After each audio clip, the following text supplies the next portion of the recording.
마음속에 어려움이 있을 때, 마음속에 어려움이 있을 때 주님 내게 먼저 오사 내 맘을 만지고 주님 앞에 나올 수 없을 때, 주님 앞에 나올 수 없을 때, 주님 앞에 나올 수 없을 때 주님 날 먼저 안으시네.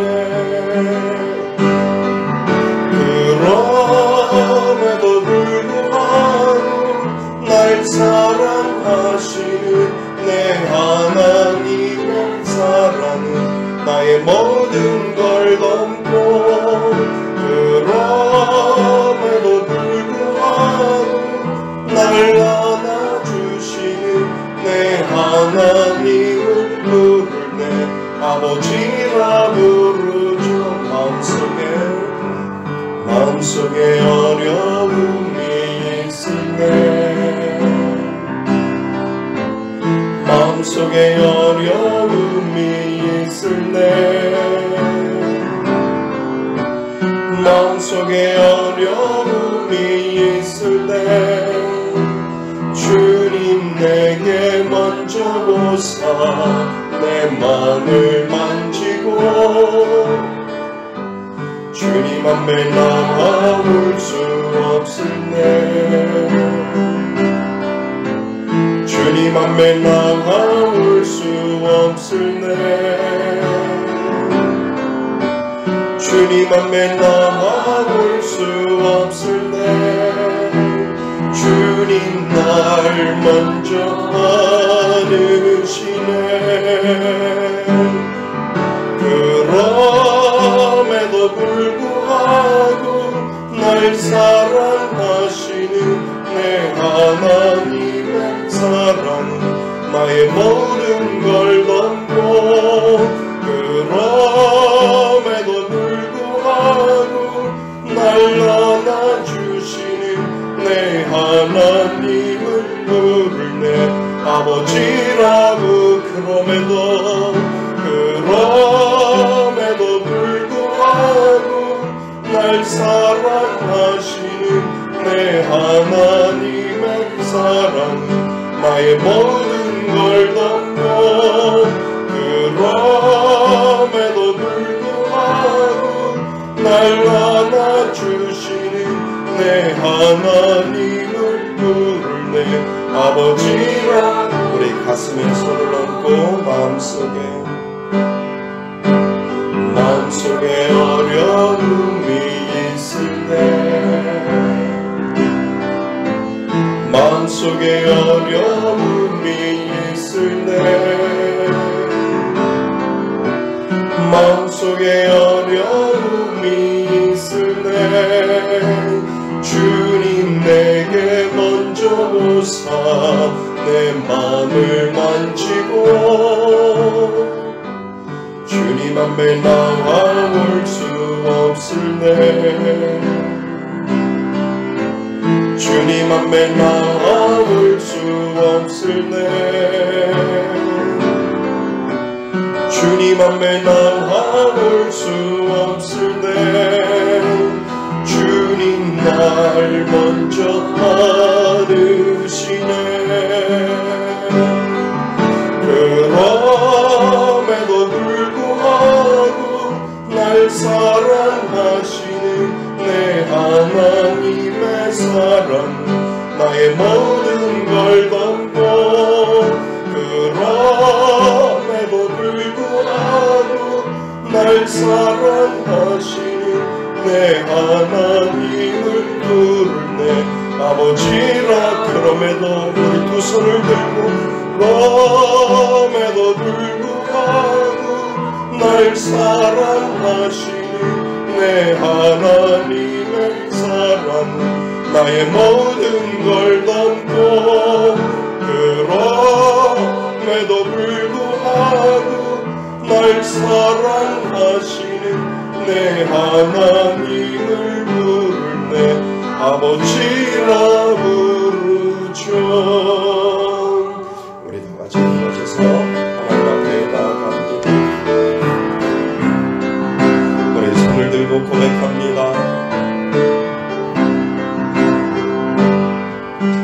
지존하신 주님 이름 앞에 모두 무릎 꿇고 나 경배.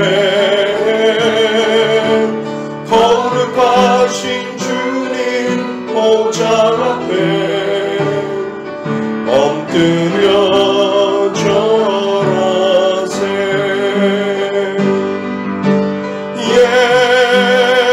예수는 그리스도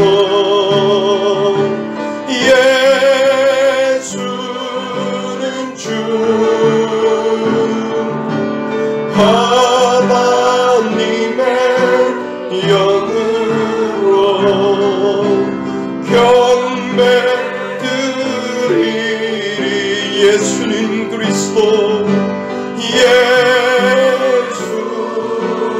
그리스도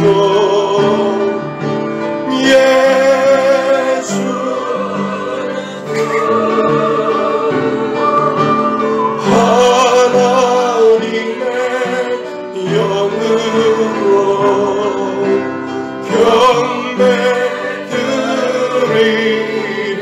경배드리리.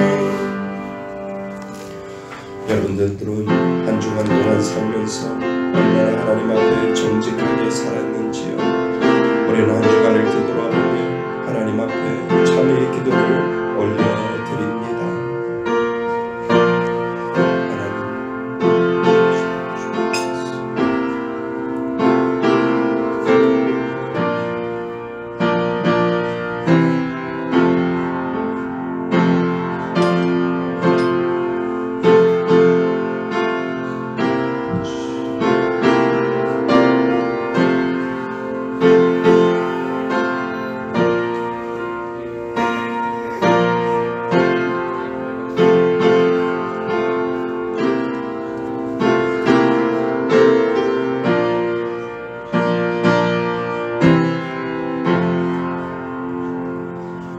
만일 우리가 우리의 죄를 자백하면 그는 미쁘시고 의로우사 우리의 죄를 사하시며 우리를 모든 불의에서 깨끗하게 하실 것이요.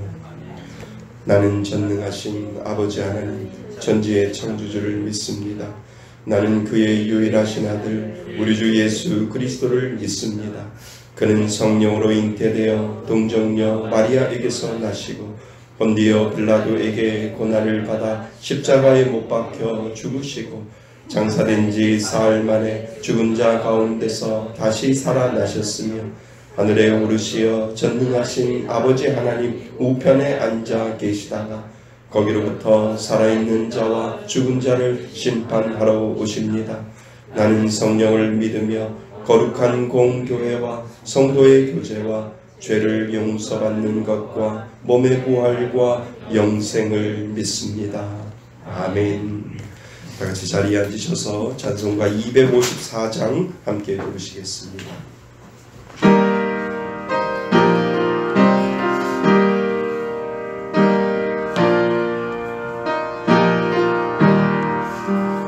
내 주의 보혈은 정하고 정하다 내 죄를 정케 하신 주 날 오라 하신다. 내가 주께로 지금 가보니 십자가의 보혈로 날 씻어주소서. 날 오라 하심은 온전한 믿음과 또 사랑함과 편안함 다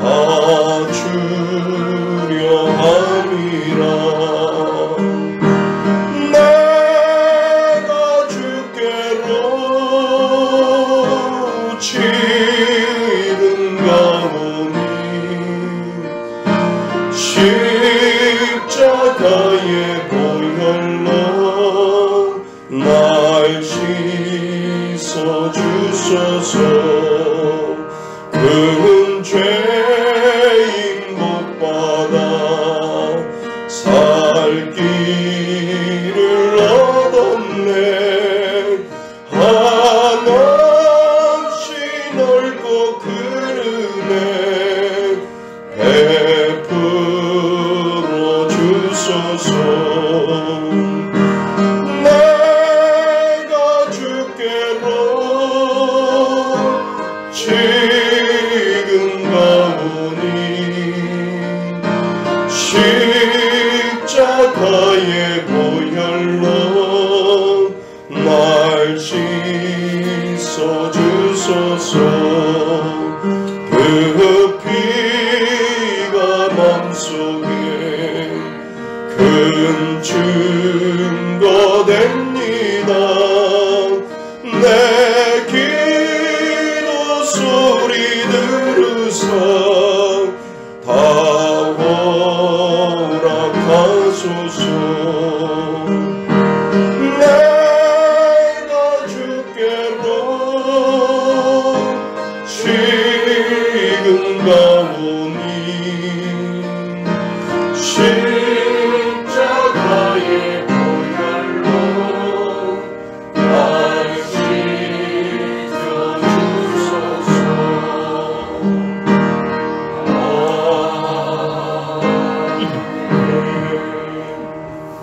기도하시겠습니다. 우리 삶의 주인 되신 그분, 우리 인생을 인도하시는 그분, 우리 모두의 생사화복을 주관하시는 그분, 우리는 그분을 주님이라고 부릅니다. 주님, 우리는 그 주님의 종이자 노예라고 말씀하셨습니다. 종은 하루하루 주인이 시키는 무언가를 해야 하고 내일 일을 저희는 알 수가 없습니다. 하나님께서 유대 지역을 벗어나 이방인에게 구원의 역사를 시작하였음에도 이방인들에 주어진 그 구원의 기회를 교만한 이방인들은 종의 자리를 넘어 어느새 주인의 자리에 올라와 있음을 이 시간 저희를 통하여 회개의 기도를 주님 앞에 올려드립니다. 우리 교만한 이방인들을 주님 용서하여 주십시오.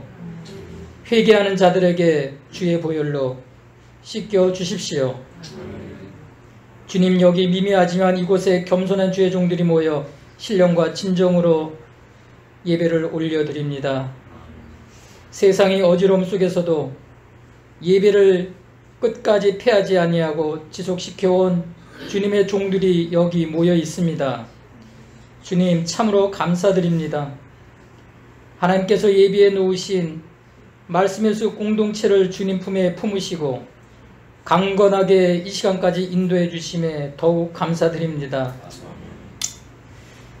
이제 말씀의 숲은 낮은 골짜기 숲에서 높은 산등동 숲으로 이전하기를 원하시는 하나님의 인도하심에 따라 새로운 숲을 찾고 있습니다. 주님, 산등성의 높은 숲에서 더욱 많은 이들에게 하나님의 말씀이 선포되어지기를 원하시는 하나님, 저희 모두가 마음을 모두어 기도하고 있사오니 주님, 그 길을 지정하시고 열어주십시오. 바라옵기는 21년에는 새로운 처소에서 하나님께 예배드리기를 소망하오니 주님, 인도하여 주십시오. 이제 선포되어질 말씀 가운데 각자의 필요에 따라 음성을 듣게 하여 주시옵소서. 담임 목사님께 영육간의 강건함을 더하여 주시되 말씀의 은혜가 더욱 넘치게 하옵소서. 드려지는 예배를 위해 수고하는 안내자와 반주자, 찬양회에 주님 은혜 내려 주십시오. 이 시간 저희들 모두 번제단 위에 엎드립니다. 저희의 산제사를 주님 기뻐 받아 주시옵소서. 예수님의 이름으로 감사하며 기도드립니다.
박수 올려드리시기 바랍니다. 감사합니다. 참으로 제가 듣고 싶었던 찬양이었는데요. 예, 하나님의 은혜 주셔서 참 귀한 은혜 많이 받았습니다. 예, 감사합니다. 예, 하나님 말씀 보겠습니다. 하나님 말씀 로마서 2장입니다. 로마서 2장 1절로 5절까지 말씀 보겠습니다. 로마서 2장 1절로 5절까지 말씀입니다. 신약성경 240페이지에 있습니다. 240페이지 로마서 2장 1절로 5절까지 말씀. 우리 다 찾으셨으면 1절부터 시작해서 5절까지 다 같이 한 목소리로 합독하시겠습니다. 시작.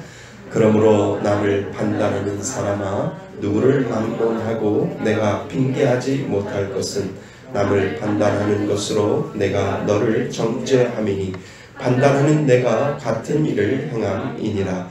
이런 일을 행하는 자에게 하나님의 심판이 진리대로 되는 줄 우리가 아노라. 이런 일을 행하는 자를 판단하고도 같은 일을 행하는 사람아, 내가 하나님의 심판을 피할 줄로 생각하느냐? 꼭 내가 하나님의 인자하심이 너를 인도하여 회개하게 하심을 알지 못하여 그의 인자하심과 용납하심과 길이 참으심이 풍성함을 멸시하느니라. 다만 내 고집과 회개하지 아니한 마음을 따라 진노의 날 곧 하나님의 의로우신 심판이 나타나는 그날에 임할 진노를 내게 쌓는도다. 아멘. 할렐루야. 예, 우리 지난 시간의 설교 제목 기억하시는지요? 매어 사는 것을 복으로 여기는 사람들. 우리는 매어 살았습니다. 또 매어 살고 있습니다. 아멘. 예, 주님의 은혜로 매어 살고 또 주님의 뜻대로 살아갑니다. 그래서 우리는 종으로 살아야 하고요. 또 그 종에 주시는 그 하나님의 분명한 은혜가 우리들에게 있고요.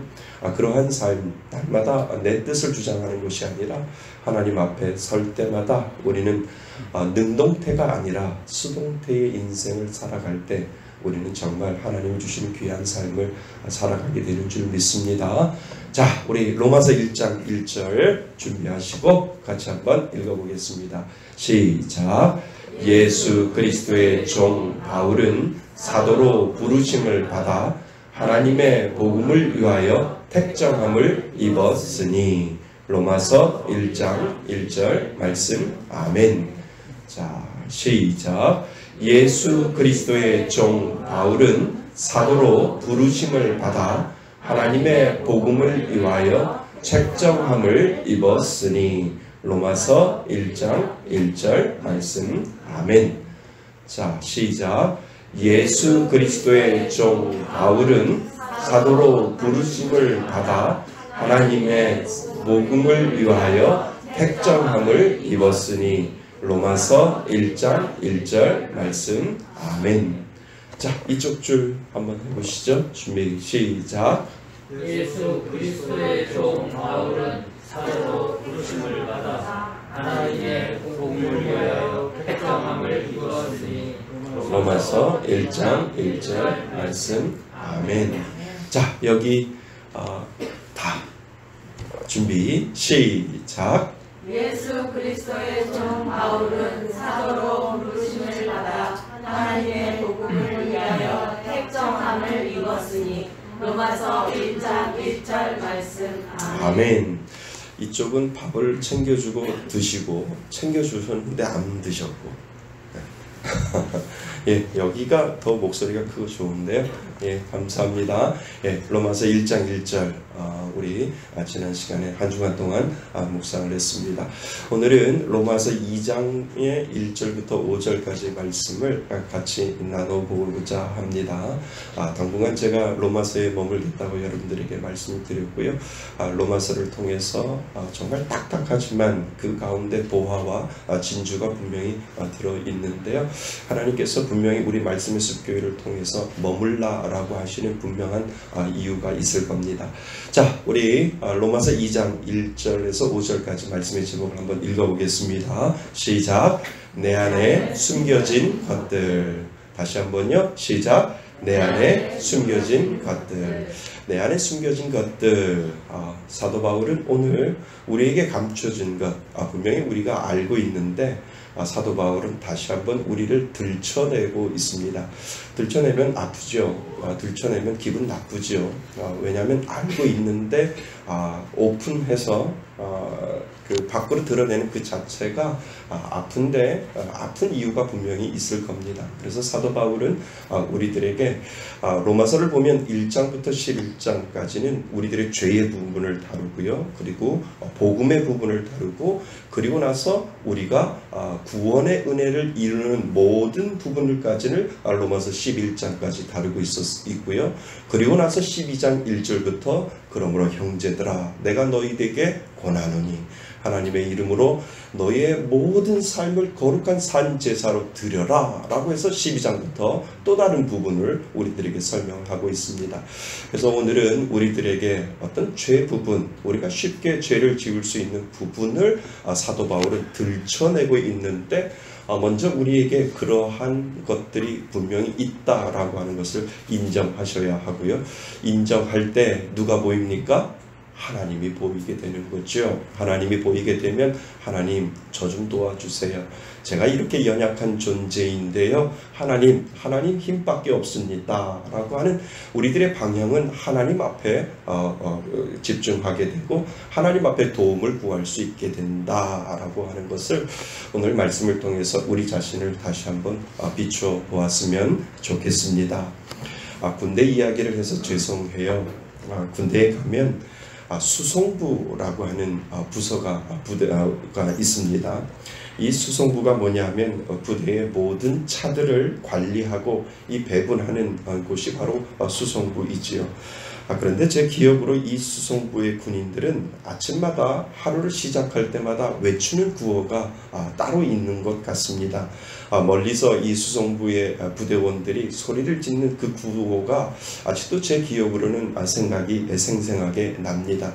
그들이 구호를 외칠 때 이런 구호를 합니다. 닦고 조이고 기름치자. 한 번만 하는 것이 아니라 닦고 조이고 기름치자 라고 이렇게 구호를 시작하고 그리고 하루를 시작하는 것을 보게 됩니다.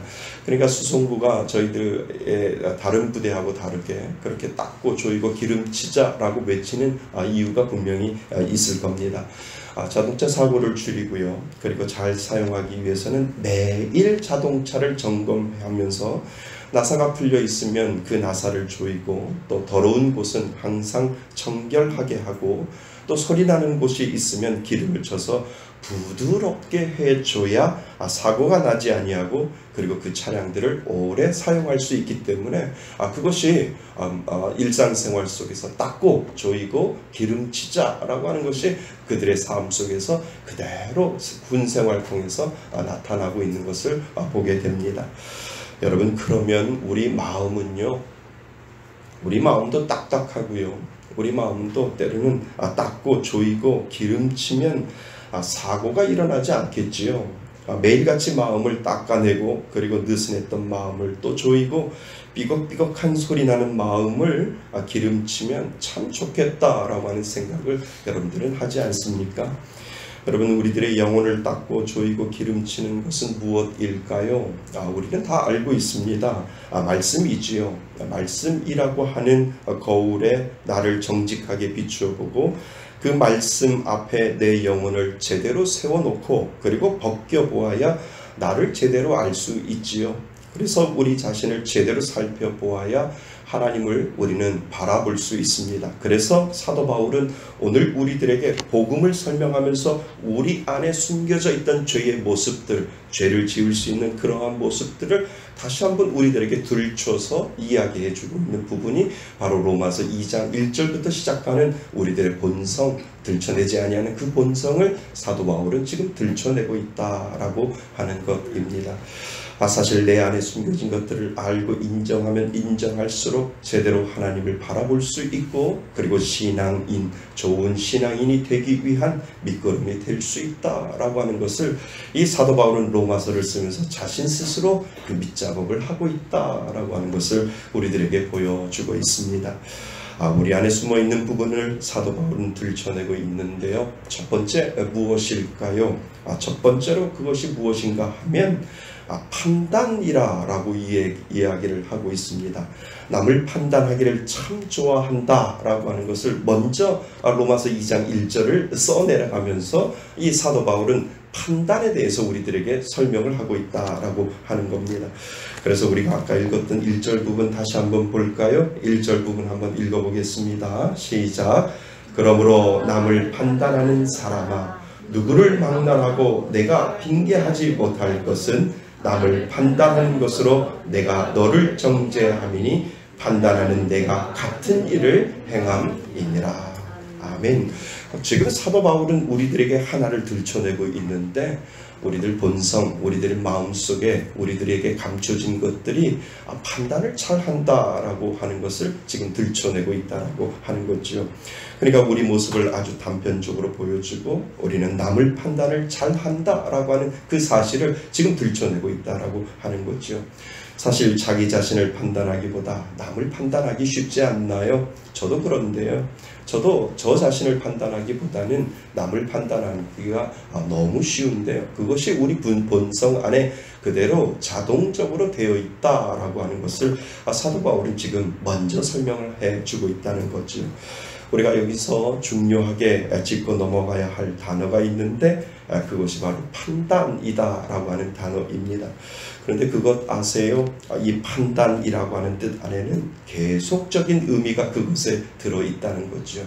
헬라어 원문을 보면 이것이 그냥 한 번에 딱 판단한다라고 해서 그 판단을 하고 끝나는 것이 아니라 계속적으로 지속적으로 판단한다라고 하는 의미가 오늘 나와 있는 본문 원어에 그렇게 나와 있다고 하는 거죠. 그러니까 판단하는 것을 한 번에 끝내는 것이 아니라 그것을 놓고 계속해서 판단한다라고 한다는 것이죠. 예를 들어서 어느 누군가가 한 가지 잘못을 했어요. 그리고 그 잘못을 가지고 질책을 하고 비난을 할 수 있지요. 근데 그 사람이 잘못을 하고 있는지를 계속해서 지켜보고 또 지적하고 있다라고 하는 것입니다. 여러분, 그 사람을 계속해서 비난하고 비판하려면 시선은 어디가 있나요?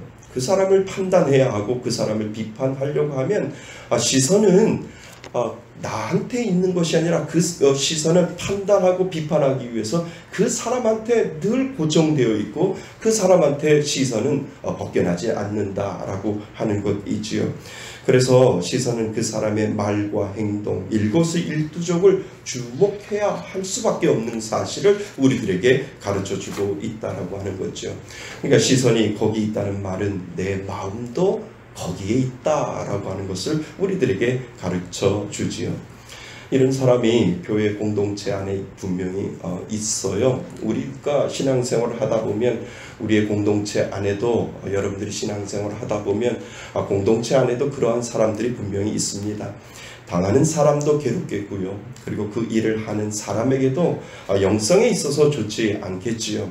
어쩌면 사단은 이것을 아주 교묘하게 이용할 수도 있다라고 하는 것을 저도 감지해야 하고 여러분도 분명히 감지해야 한다는 겁니다.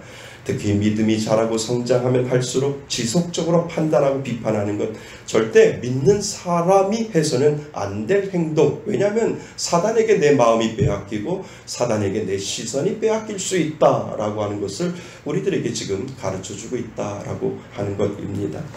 여러분, 방향을 바꾸어야 하지 않을까요? 다른 사람을 보고 판단하는 것이 아니라 자기 자신을 보아야 하지요. 그리고 나 자신을 계속적으로 판단하는 것, 그것은 잘못된 것 아니다라고 하는 것을 성경은 우리들에게 설명을 하고 있습니다. 내가 하나님 앞에 제대로 하고 있는지, 그리고 내가 방향이 상대방으로 향한 것이 아니라 방향이 나로 향해서 내가 정말 하나님 앞에 제대로 가고 있는지를 판단하는 것, 그것은 건강한 신앙임을 우리들에게 가르쳐 주고 있습니다. 사실 나를 보고 내가 정말 하나님 앞에 제대로 살고 있는지를 알려면 두 가지가, 제가 말씀드린 것처럼 두 가지가 필요합니다. 첫째는 말씀의 거울이고요. 말씀에 비추어 보고 내가 제대로 살고 있는지 아닌지를 살펴보지요. 그리고 자기 자신을 말씀의 거울에 비추어 보고 제대로 살지 못하고 어긋난 길로 가는 나를 보면 그 다음에는 어떻게 해야 합니까? 그 말씀의 거울에 비춰서 내가 잘못되어 가고 있다라고 한다면 그 다음에는 우리는 기도의 자리로 나가야 되는 것, 그거는 당연한 순서 아니겠습니까? 그러니까 말씀과 기도, 이 두 가지를 통해서 우리는 자기 자신을 지속적으로 계속적으로 판단해야 하는 것이 성숙한 신앙의 길로 가는 것이다 라고 하는 것을 우리는 알 수 있습니다. 남을 판단하는 것이 아니라 나를 지속적으로 판단해야, 그래야 나는 하나님을 믿는 좋은 사람으로 성장할 수 있다라고 성경은 우리들에게 분명하게 설명을 하고 있습니다. 인간이란 어떤 존재인가? 누군가 그 속에서 계속적으로 남을 판단하려는 존재라고 하는 것을 우리들에게 가르쳐주고 있지요. 저도 그렇고 여러분 안에도 그 마음이 다 있다라고 하는 것을 사도 바울이 우리들에게 들춰내고 있습니다. 그러나 방향을 바꾸어서 지속적으로 나를 관찰하고 지속적으로 나를 판단하면 할수록 우리는 더 건강한, 성숙한 신앙인이 되는 줄 믿습니다. 여러분, 우리 기도하잖아요. 여러분들은 어떻게 기도하시는지요? 기도는 사실 우리가 하나님께 간구하는 것이다 라고 하는 것을 우리는 알고 있습니다. 그런데 이 간구에 앞서서 꼭 해야 할 일이 무엇인지 아세요? 기도 안에는 꼭 자기 자신을 살피는 것이 있어야 된다라고 하는 것을 우리는 기도의 기본을 가지고도 분명히 알 수 있습니다. 여러분 기억하세요? 그래서 기도의 가장 기본을 우리가 예전에 공부했잖아요. 기도의 5손가락. 하나님 아버지 감사합니다. 용서해 주세요. 예수님의 이름으로 기도합니다. 아주 간단한 이 기도의 안에는 자기 자신을 살펴볼 수 있는 내용들이 그 안에 분명히 있다라고 하는 거지요. 하나님 이것 해주세요. 하나님 이것 들어주세요. 하나님 이 간구 들어주세요 라고 하기 이전에 하나님 용서해 주세요 라고 하는 그 단어가, 그 일이 먼저 주세요 라고 하는 그 앞에 있는 이유는 분명히 그 기도 가운데 하나님 앞에 나 자신을 세워놓고 자기 자신을 살피는 그 과정이 그 기도 가운데 분명히 있다라고 하는 거죠. 그러니까 여러분들이 분명히 기도하시는 분들은 느낄 겁니다.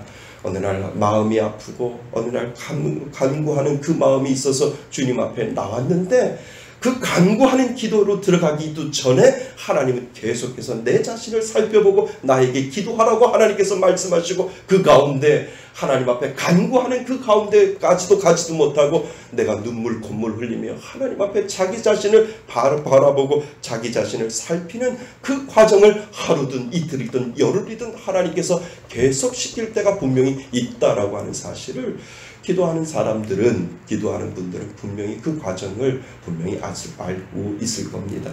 그래서 기도를 1시간 끝내고 기도를 30분을 끝내고 내가 하나님 앞에 이렇게 간구하러 나왔는데 간구는 못하고 왜 하나님은 나에게 회개만 시키고 하나님은 왜 내 자신을 뒤돌아보라고 그렇게 말씀을 하시는지, 때로는 그 부분에 대해서 하나님 앞에 하나님 나 간구하러 왔는데 왜 하나님 나에게 회개만 시키는지요? 라고 분명히 기도하시는 분들은 하나님 앞에 그렇게 푸념 아닌 푸념을 하나님 앞에 할 수도 있었다라고 하는 것입니다. 사실 내가 하나님과 바른 관계성을 가지지 못하고 자기 자신을 살피는 것이 살피는 것 없이 무엇인가를 간구하는 것, 잘못하면 내 욕심으로 쓰기 위해서 구하는 것이 될 수 있다라고 하는 것이죠. 그래서 기도할 때는 분명 나를 살펴보아야 합니다. 정말 필요한 과정이고요. 이 과정을 통해서 그 다음 과정으로 나아갈 때 진정한 간구가 나를 위한 욕심이 아니라 하나님을 위한 진정한 간구가 분명히 이루어질 수 있기 때문에 기도의 기본적인 자세를 우리에게 먼저 가르쳐 주시는 이유가 거기에 있습니다. 여러분 3절을 한번 보세요. 3절을 보시면 이런 일을 행하는 자를 판단하고도 같은 일을 행하는 사람아 라고 이렇게 되어 있습니다. 그러니까 남의 잘못을 판단해요. 당신 이런 것 잘못했고 당신 이런 것도 잘못했고 계속해서 잘못을 비판하고 판단하는 사람아, 그렇게 판단하면서 자신도 위선적으로 같은 일을 계속하는 너야 라고 지금 사도 바울은 그것을 들춰내고 있다라고 하는 겁니다. 너도 하나님의 심판을 피할 줄로 생각하느냐? 아니다. 다른 사람들을 판단하고 다른 사람을 비판하는 너도 그대로 그렇게 살아가고 있는데, 너도 하나님의 그 심판을, 하나님의 판단을, 하나님의 심판을 너는 피하지 못할 것이다 라고 우리들에게 가르쳐주고 있지요. 알고 보면 그 사람도 똑같은 잘못을 하고 있어요. 겉으로는 은혜가 있는 것처럼 보이고 거룩한 것처럼 보여도 실은 똑같다라고 하는 것이지요. 본인도 같은 잘못을 저지르고 있는데 계속 남을 판단하고 비판하고 있다라고 하는 사실을 우리들에게 지금 들춰내주고 있다라고 하는 것입니다. 이런 우리의 이중적인 모습을 사도 바울은 적나라하게 지적하고 있습니다. 저는 이런 말을 참 귀담아 듣고 있습니다. 맞는 말 한다고 해서 다 맞는 사람 아니다. 옳은 말 한다고 해서 다 옳은 사람 아니다. 이 말이 저는 참 귀담아 듣고 있습니다. 그 사람이 맞는 말을 한다고 해서 그 사람도 다 맞는 사람이 아니다라고 하는 거죠. 어쩌면 우리 모두는 그 실수에 빠질 수 있다라고 하는 것을 우리들에게 가르쳐 주고 있습니다. 여러분, 저와 여러분 안에 있는 끊임없이 남을 향해 판단하는 유전자가 우리 안에 있다라고 하는 사실을 인정하실 수 있기를 바랍니다. 판단의 방향을 바로 잡으셔야 하지요. 그 판단하는 판단이 나를 향하면 향할수록 우리는 더욱 성숙한 신앙인이 되는 줄 믿습니다. 그 판단을 남에게 향하는 것이 아니라 나로 향하면 향할수록 우리는 더욱더 성숙한 신앙인이 되는 줄 믿습니다. 두 번째, 우리 인간의 본성에는 누군가를 향한 멸시함이 있다라고 하는 것입니다.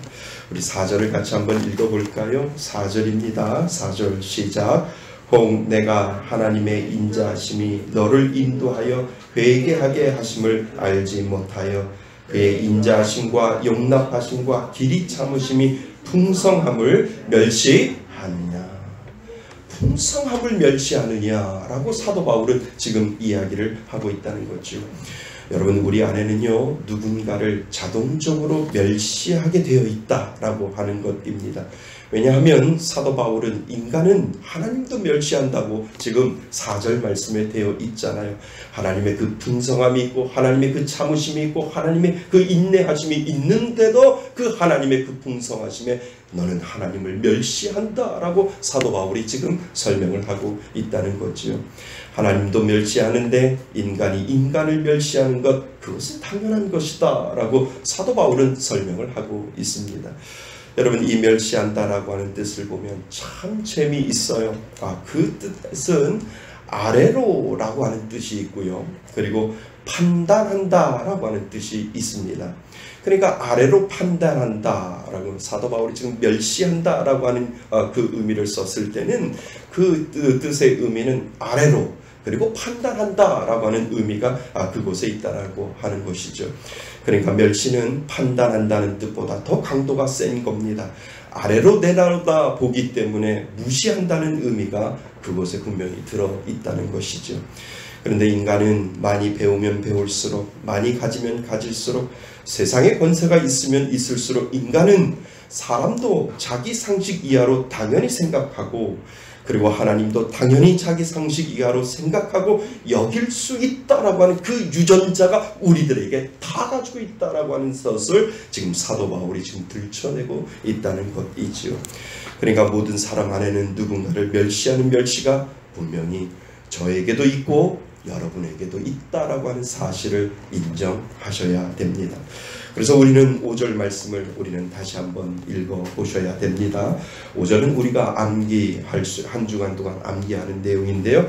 5절 한번 같이 읽어보겠습니다. 시작.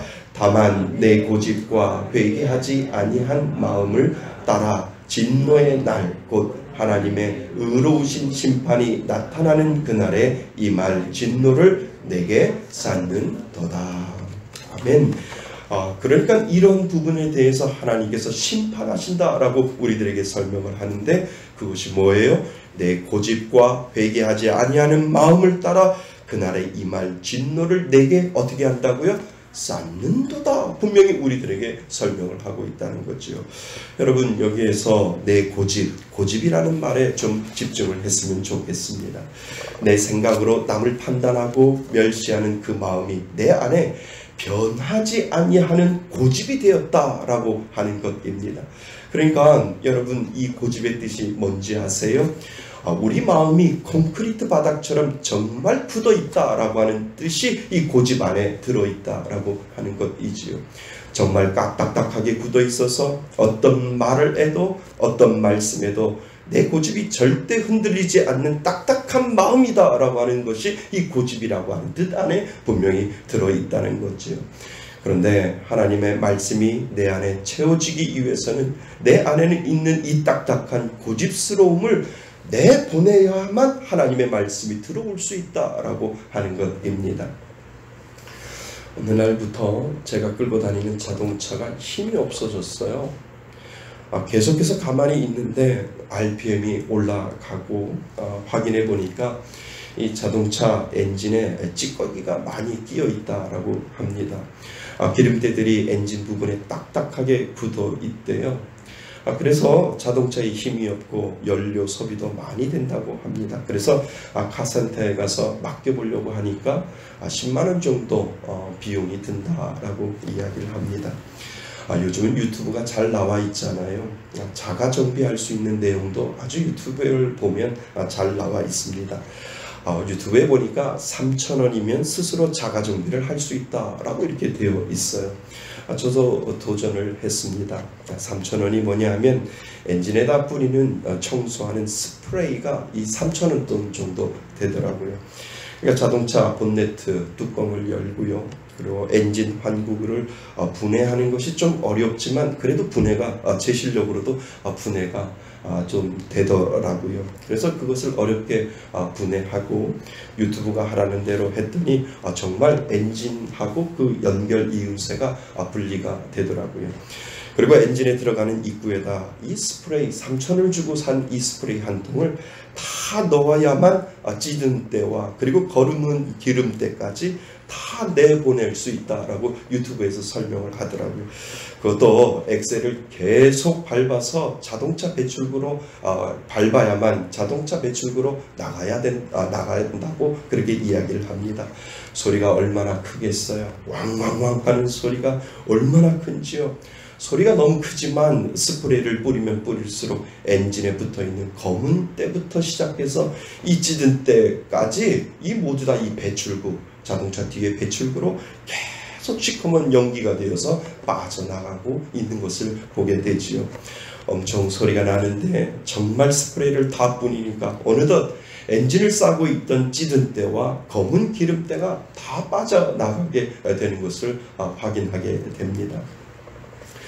여러분, 우리 마음이 단단하게 굳어서 콘크리트처럼 되어 있는데 하나님이 작정하시면 그 마음을 가난하게 만들어 보겠다라고 하신다면 하나님의 방법은 간단하지 않을까요? 하나님의 방법은 간단하죠. 그것을 흔들어 버리면 돼요. 그리고 왕왕왕 하면서 엄청 소리가 요란하지만 하나님이 계속 엑셀을 밟고 있으면 언젠간 그 찌든 때 그리고 딱딱한 그 기름때까지 언젠가는 다 그것이 빠져나가겠지요. 그러니까 하나님의 방법은 어렵지 않습니다. 하나님의 방법은 마음속에 꽉 차 있는 찌든 것, 검은 기름때를 떨어지도록 하나님 그 자리에서 흔들어 주시면 된다라고 하는 생각을 하게 됩니다. 다시 말하면 하나님의 방법은 쉬워요. 하나님은 우리의 그곳에 고난을 주면 됩니다. 물질이나 건강이나 그리고 가정이나 우리가 가장 마음에 쓰는 곳에 고난을 주어지면 콘크리트처럼 딱딱한 고집의 마음은 금방 흔들리겠고 그리고 콘크리트처럼 딱딱한 그 고집의 마음은 금이 갈 것이고 그리고 딱딱하게 굳어져 있는 것들이 그 고난을 통해서 억지로 그 자동차 배출구를 통해서 배출이 되겠지요. 그래서 마음이 가난해지도록 하나님은 어쩌면 억지로 만들 수도 있다라고 하는 것입니다. 그러면 그제야 말씀이 들어가지 않겠습니까? 말씀을 듣고 깨닫고 순종할 수 있는 가난한 마음을 하나님이 너는 내 새끼니까 내가 너를 억지로라도 내가 너에게 스프레이 3,000원짜리라도 내가 집어넣어서 너를 완전히 깨끗하게 만들겠다고 하나님께서 작정하신다면 그곳에 소리가 요란하게 나더라도 하나님은 고난을 통해서 그 마음을 하나님의 말씀이 들어갈 수 있도록 가난하게 만들 수 있다라고 하는 것을 오늘 이것을 하면서 저는 깊이 깨닫게 됩니다. 여러분, 그러면 어떻게 해요? 마음이 아프잖아요. 쓰리잖아요. 그리고 손해잖아요. 그러기 전에 계속해서 내보내고 비우고 하는 것이 오늘 우리들에게 필요합니다. 여러분, 그 고집스러움은 절대 하나님이 기뻐하시지 않는다라고 하는 사실을 오늘도 꼭 기억하실 수 있기를 바랍니다. 여러분, 우리 안에는 그런 유전자가 있다라고 하는 거예요. 나보다 남을 낮게 여기고 멸시하는 마음이 분명히 있다라고 하는 것이고, 그리고 그것이 고집스럽게 변하지 아니하고 자리 잡고 있다라고 하는 사실을 저도 인정하셔야 하고 여러분도 분명히 인정하셔야 합니다. 여러분, 내가 내 안에 있는 것을 내보내지 아니하면 정말 딱딱한 마음을 고난을 통해서라도 하나님이 내보내신다라고 하는 사실을 오늘도 꼭 기억하실 수 있기를 바랍니다. 세 번째, 우리 안에 있는 나쁜 유전자는요, 우리는 회개하지만 회개하지 않는다라고 하는 것입니다.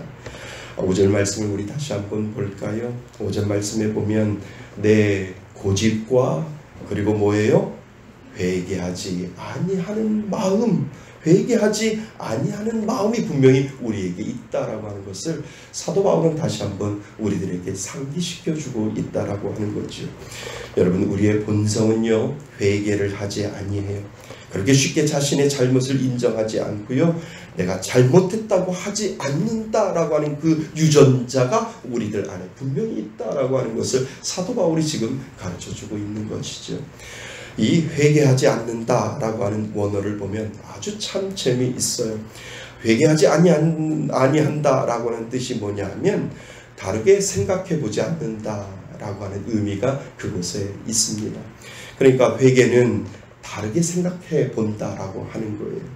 그러니까 회개하지 아니한다라고 하는 뜻은 다르게 생각해 보지도 아니한다라고 하는 뜻이 그 안에 분명히 들어 있습니다.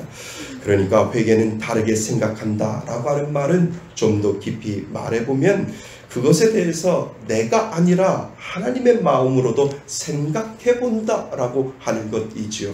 그러니까 어떤 일이 있고 어떠한 사건들이 있을 때 내 고집을 꺾어버리고 그리고 다르게 생각하는데 하나님 편에서 한번 생각해 본다라고 하는 의미가 그곳에 있습니다. 하나님의 입장에서 생각해 보니까 하나님이 옳거든요. 그리고 하나님의 입장에서 생각해 보니까 하나님이 맞거든요. 그러니까 그곳에 회개가 분명히 일어난다라고 하는 것입니다. 반대로 회개하지 않는 사람은 그 부분에 대해서 한 번도 다르게 생각하지 않는 사람이라고 하는 것이고, 내 입장이 아니라 하나님의 입장에서도 한 번도 생각해 보지 않는 사람을 말하는 것을 우리들에게 지금 지적하고 있다라고 하는 것입니다. 즉 자기 방식만 끝까지 고집하는 사람이지요. 내가 옳다라고 하는 것, 그것이 바로 회개하지 않는다라고 하는 것을 우리들에게 가르쳐주고 있습니다. 여러분, 믿음이라고 하는 공동체에서도 그런 사람들 있어요. 공동체가 모이면 자기 의견을 내지요. 그리고 자기 주장을 합니다. 처음에는 자기 주장을 할 수 있어요. 나는 이렇게 생각합니다 라고 하는 그 주장을 분명히 할 수 있습니다.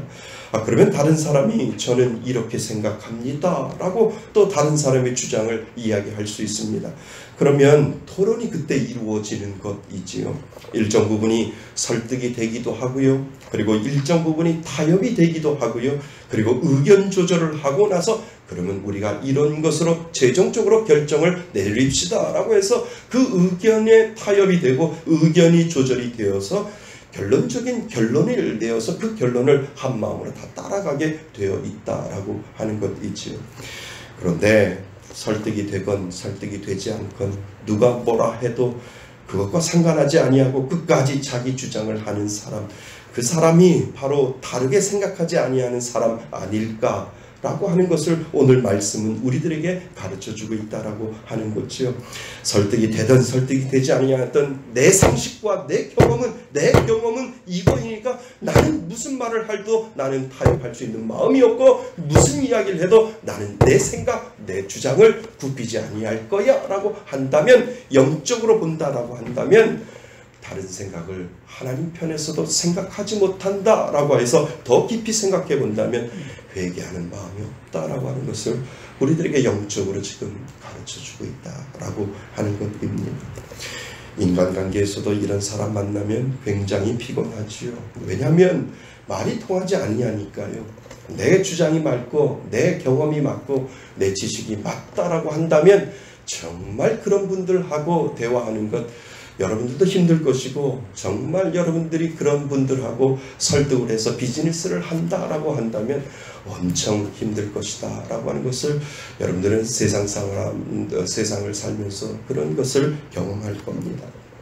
하나님이 우리와 함께 소통하시는데 너는 왜 내 방식만 고집하니? 라고 저에게도 물어보시고 여러분들에게도 물어보신다면요, 여러분들에게 물어보신다면 야, 내 말 좀 들어봐.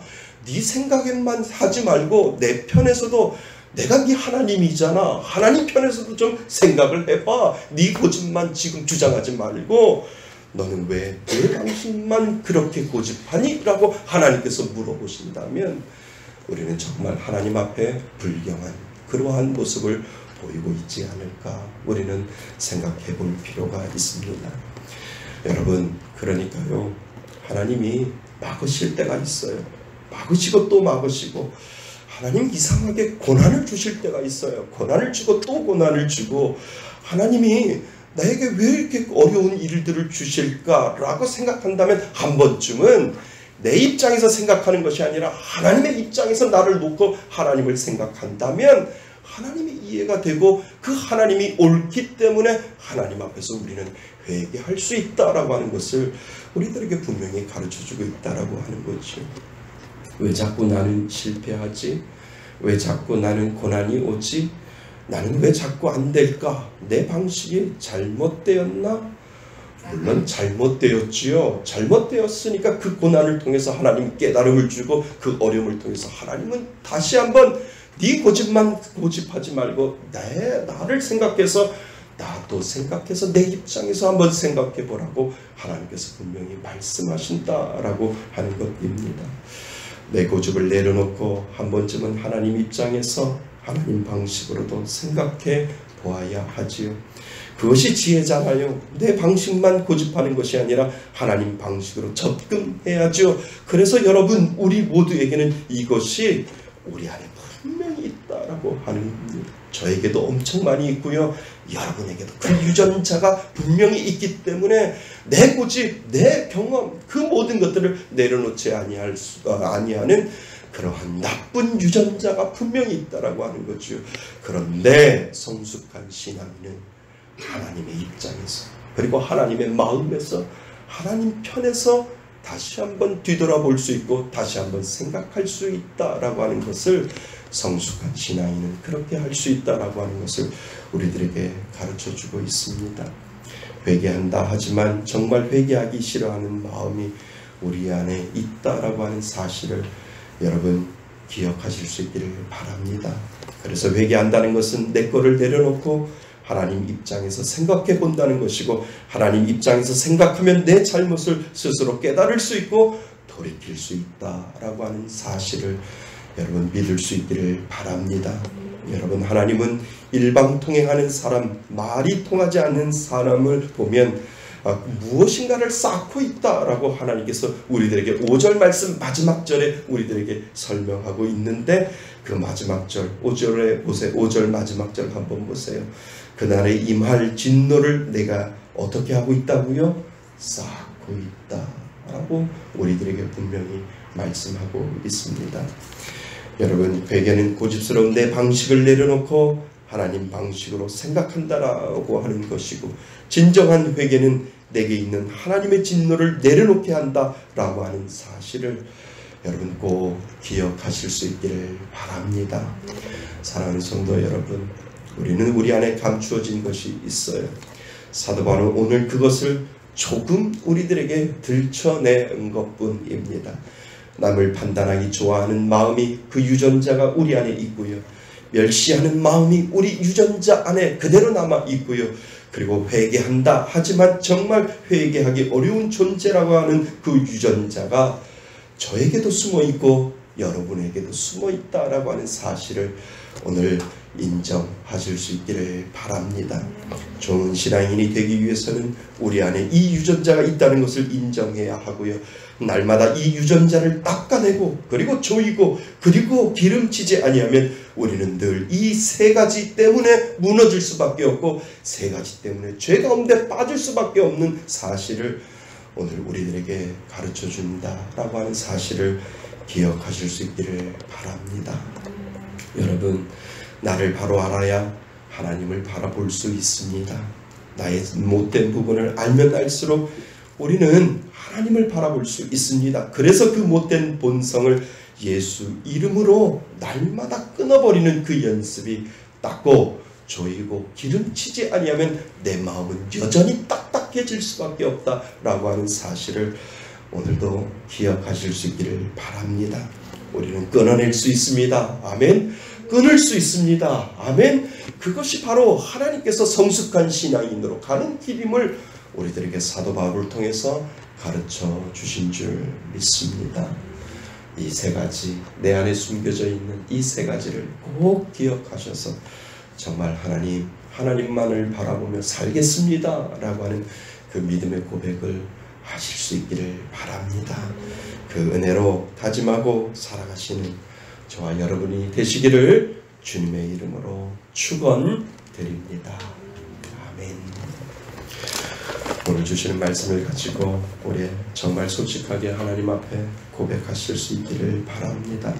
정말 우리 안에는요, 남을 판단하기 좋아하는 이 유전자가 있고요, 또 남을 멸시하는 이 유전자가 있고요, 회개하지만 정말 하나님 앞에 돌아서지 못하는 그러한 회개하는 마음이 분명히 있다라고 하는 것을 오늘 인정하시고 하나님 앞에 기도의 자리로 우리 나갔으면 좋겠습니다. 우리 하나님 앞에 기도하며 하나님 앞에 다시 한번 우리를 다짐하는 시간 갖도록 하겠습니다. 우리 다 같이 기도합니다.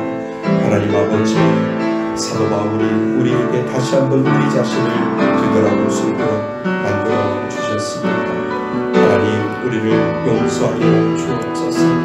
우리 안에 숨겨진 이 세 가지를 다시 한번 기억하게 하여 주시고, 남을 판단하기 좋아하는 마음, 남을 멸시하는 마음, 그리고 회개한다 하지만 정말 회개하기 어려운 존재라고 하는 이 유전자가 우리에게 숨겨져 있다는 하는 사실을 다시 한번 하나님 기억할 수 있도록 도와주셔서 정말 하나님, 오늘도 내 마음을 닦고 조이고 기름치지 아니하면 여전히 우리는 그 딱딱한 마음으로 살아갈 수밖에 없으니 주님 앞에 고백하오니 하나님, 우리를 용서하여 주옵소서. 우리들의 맛을 기름지게 하여 주옵소서. 딱딱한 내 마음이 하나님의 그 말씀 가운데, 하나님의 그 기도 가운데 정말 내 자신을 내려놓고 날마다 주님 앞에 나아가지 아니하면 우리는 여전히 부족한 사람이고 우리는 여전히 죄 가운데 빠질 수밖에 없는 연약한 사람임을 주님 앞에 고백하고, 아버지 하나님, 남을 판단하기 좋아하는 그 마음이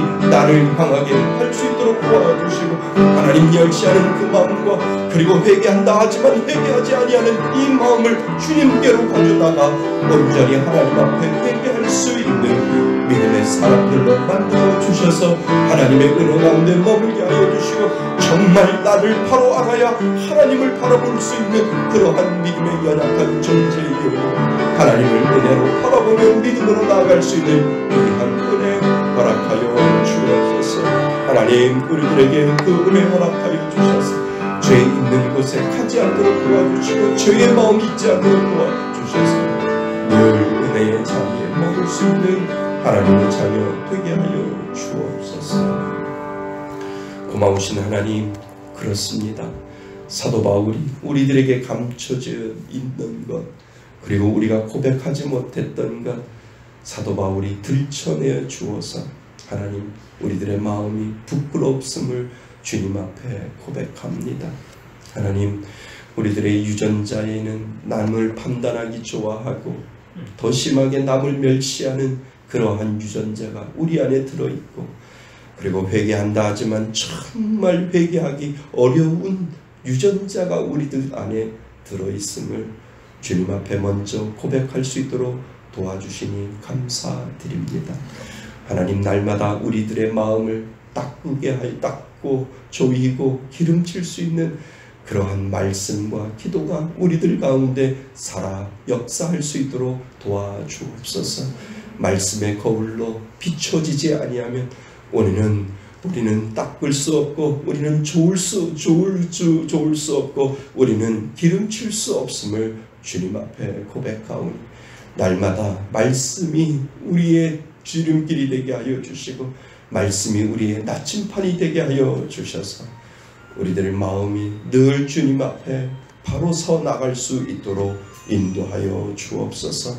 나를 바로 알아야 하나님을 바라볼 수 있다라고 하는 이 믿음의 고백이 우리의 고백되게 하여 주셔서 나의 숨겨진 이 모든 것들을 주님 앞에 낱낱이 고백하게 하여 주시고 믿음으로 주님을 향해 나아갈 수 있는 귀한 믿음의 자녀 될 수 있도록 인도하여 주옵소서. 하나님 우리 말씀의 숲교회 축복하여 주시고 우리 말씀의 숲교회 모든 공동체 그 마음으로 하나님을 바라볼 수 있는 그 마음이 임할 수 있도록 인도하여 주옵소서. 예수 그리스도의 이름으로 기도드립니다. 아멘. 할렐루야. 예, 감사합니다. 교회 주보 잠깐 보겠습니다. 예, 코로나 바이러스로 인해서 저희들이 10월 3일까지 비대면으로 예배를 드리고요.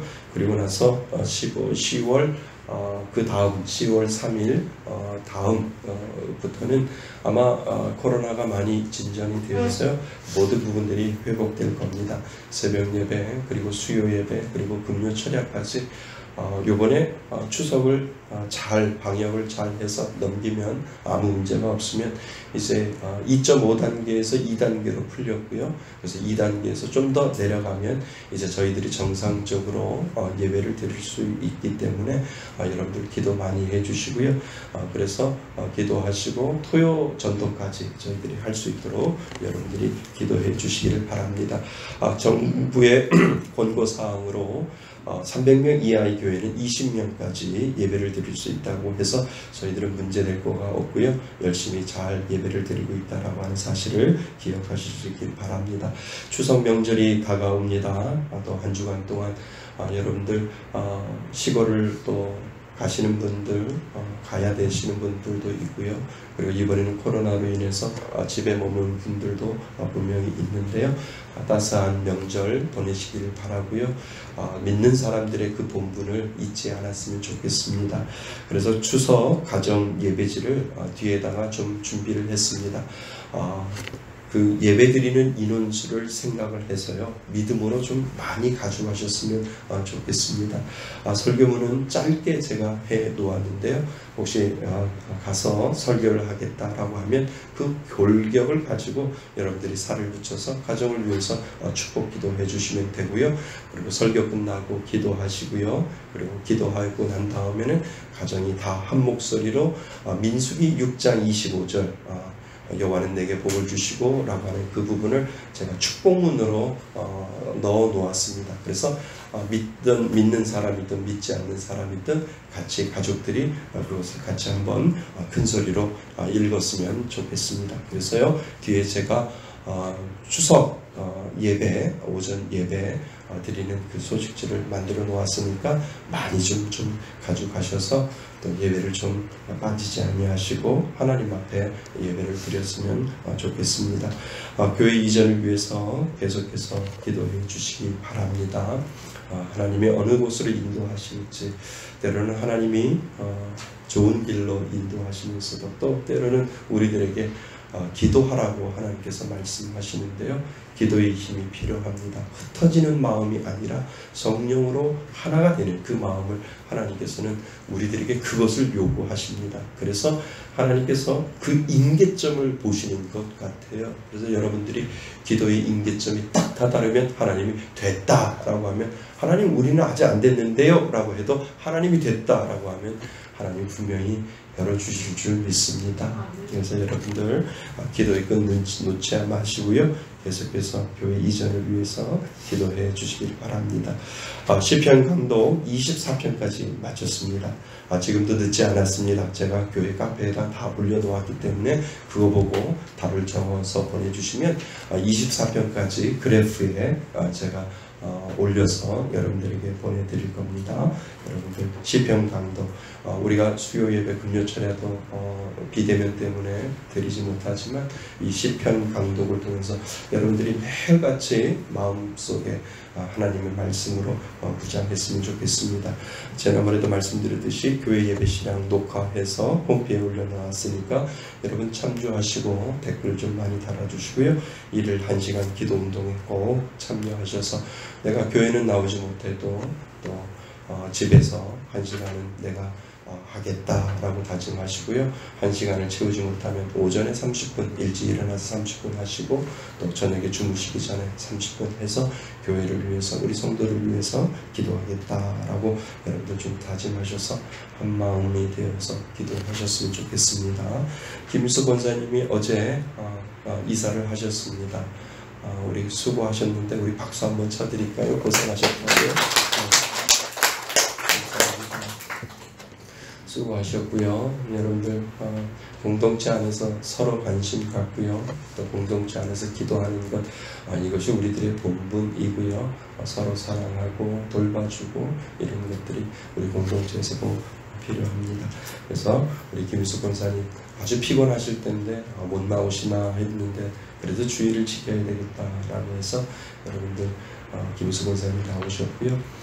특별히 우리 권사님들 이렇게 소식을 제가 들어보니까 권사님들이 이렇게 빠지고 안 나오시는 분들에게 전화하고 카톡하고 또 문자 이렇게 날리는 거를 집사님들이 저한테 보고를 이렇게 하셔요. 그래서 우리 권사님들 그래도 잘 하고 계시는구나 라고 제가 마음속에 위로를 받습니다. 그래서 서로 관심 가지시고 또 인터넷으로 예배 드리시는 분들을 위해서도 관심 가지시고 또 그분들도 우리들의 공동체이기 때문에 저도 물론 전화하고 또 카톡하고 그렇게 하지만 여러분들도 내 직분에 맞춰서 내가 안수 집사고 내가 권사이고 내가 집사이면 내가 관심을 갖고 또 기도해주고 하는 것, 이것들이 믿음의 공동체 안에서 분명히 필요합니다. 그래서 여러분들 그런 관심으로 이제 언젠가 모든 것이 다 끝나서 우리들의 모든 예배가 정상적으로 될 줄 믿습니다. 그날이 올 때까지 여러분들 기도해 주시기 바랍니다. 우리 오랜만에 박상대 집사님 나오셨잖아요. 그죠? 우리 박상대 집사님은 박수 한번 쳐드릴까요? 교회 어르신인데, 근데 목사님 그 따님이 차가 전복이 되어서 큰일 날 뻔했는데 그래도 감사하게 타박상만 입었다고 그렇게 말씀합니다. 그래서 우리 집사님 기도하셔서 예수 믿어서 하나님께서 집사님 기도로 가정을 지켜주셨다고 제가 말씀드렸는데 믿습니다. 예, 그래서 가정이 기도하는 사람이 있으면 모든 생명에서도 모든 어려움에서도 하나님께서 분명히 지켜주실 줄 믿습니다. 그래서 타박상만 입으셨대요. 차가 전복이 돼서 굴렀는데도 그래도 차는 폐차를 했지만 그 안에 타고 있는 두 따님은 아주 병원에도 가지 아니하고 그냥 아주 큰 사고 없이 잘 넘겼다라고 말씀하십니다. 하나님 감사하지요. 예, 그래서 늘 기도하시는 저와 여러분 되시길 바랍니다. 예, 감사합니다. 우리 다 같이 일어나셔서 하나님 앞에 찬양 드리시고 모든 예배 마치겠습니다.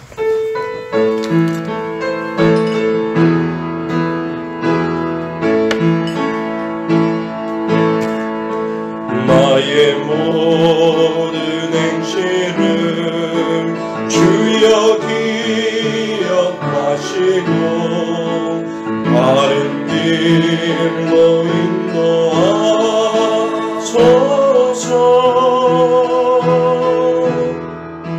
기쁠 때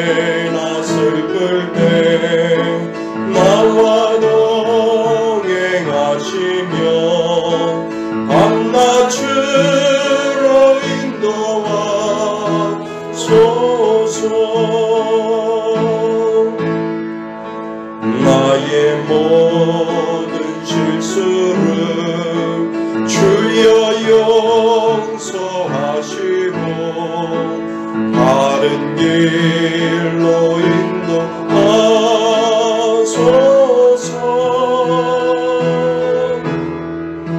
주의 크신 사랑과 하늘나라 영광을 나도 전파하게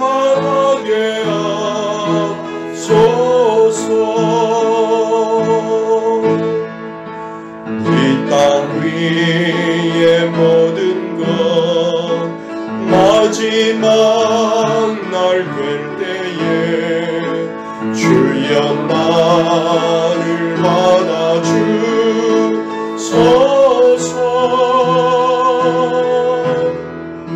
주의 얼굴 대할 때 귀한 상급 주시고 늘 유관을 쓰게 하소서. 내 모든 연편을 다 기억하시고 늘 나와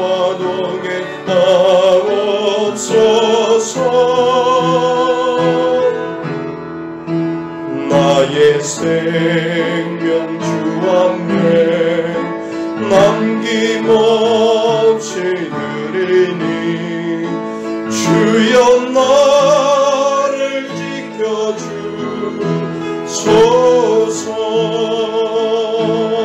지켜주소서. 주여 나를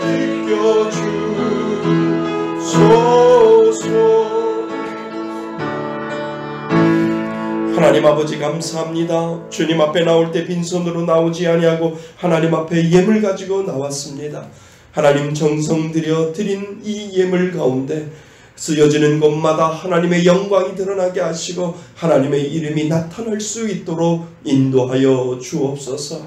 하나님 앞에 감사해서 감사 예물 드린 귀한 손길 기억하여 주시고 하나님이 모든 것을 다 주셨지만 하나님 것을 구별하여 하나님 앞에 11조 예물 드리는 귀한 손길 기억하여 주시고 하나님 앞에 주일 헌금 드리는 귀한 손길 만배로 축복하여 주시며 하나님 앞에 따로 구별하여 우리가 드리는 헌금 가운데도 하나님 은혜 허락하여 주셔서 이삭축기 헌금과 비전 헌금과 선교 헌금이 쓰여지는 곳마다 선교사님들이 세워지게 하여 주시고 목사님들이 세워지게 하여 주시며 어렵고 힘들게 이 땅을 살아가는 이들에게 예수 그리스도의 보혈의 빛과 그 사랑이 전달될 수 있는 귀한 쓰임이 될 수 있도록 인도하여 주옵소서.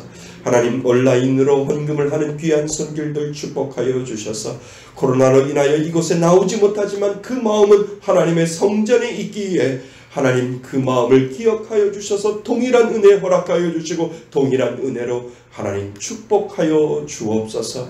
주여 우리들 마음 가운데 정말 숨겨진 이 마음을 다시 한번 한 주간 상기하게 하여 주셔서 판단하는 마음과 멸시하는 마음과 그리고 우리들 가운데 회개하지 아니하는 이 마음을 다시 한번 우리가 하나님 앞에 십자가 앞에 내려놓고 기도의 자리로 늘 나갈 수 있는 저희들 될 수 있도록 도와주셔서 하나님의 은혜로만 산다라고 고백할 수 있는 저희들 될 수 있도록 하나님 인도하여 주옵소서.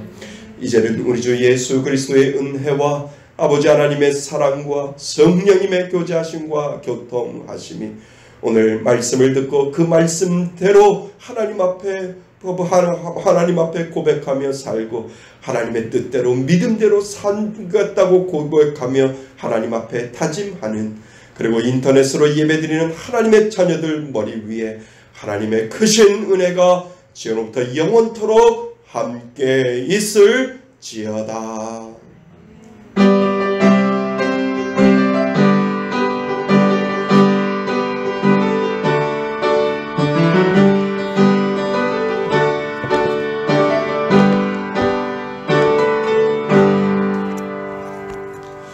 할렐루야. 모든 영광을 하나님 앞에 박수로 올려드리겠습니다. 감사합니다.